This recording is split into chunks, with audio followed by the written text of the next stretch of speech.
Nous allons voir dans cette vidéo comment créer de nouvelles origines. Donc vous avez toujours les origines ici de base et le bouton ici origine qui va vous permettre d'en faire d'autres. Donc par exemple, par rapport à l'origine actuelle, on va pouvoir faire une origine parallèle à une distance.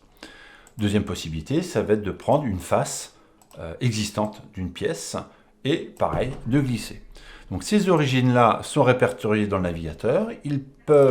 Elles peuvent servir de support à une esquisse et à ce moment-là, il va être souvent très utile d'utiliser la commande référence pour venir projeter dans l'origine courante les arêtes souhaités en vue de venir supporter la géométrie qu'on a besoin de dessiner. Donc par exemple comme ça, voilà.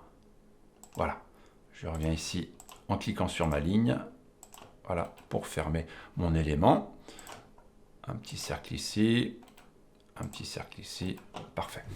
On sort de là, donc voilà, on est bien, notre esquisse, elle est bien dans notre plan. On va pouvoir évidemment ce contour-là l'extruder, on va mettre 2,10.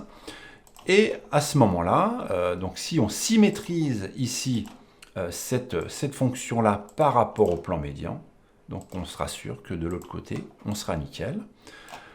L'origine ici, si vous voulez changer le positionnement des pattes, il suffit de redéfinir l'origine. On rechange ici la valeur et automatiquement, c'est recalculé. Donc voilà pour ce premier cas. N'hésitez pas à cacher éventuellement les origines.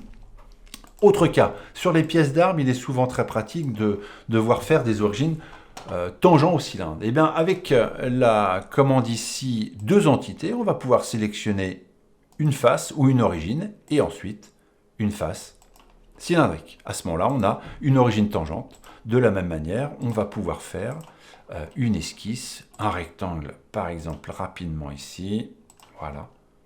Et à ce moment-là, on va pouvoir extruder, voilà, en enlevant de la matière, cette voilà, rainure ici.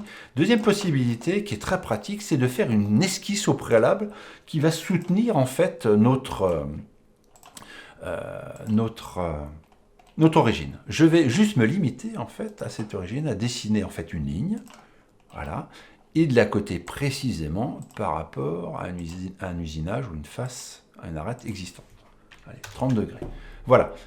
Et bien ça c'est suffisant pour pouvoir faire une origine. À l'extrémité de cette ligne-là, elle sera automatiquement perpendiculaire.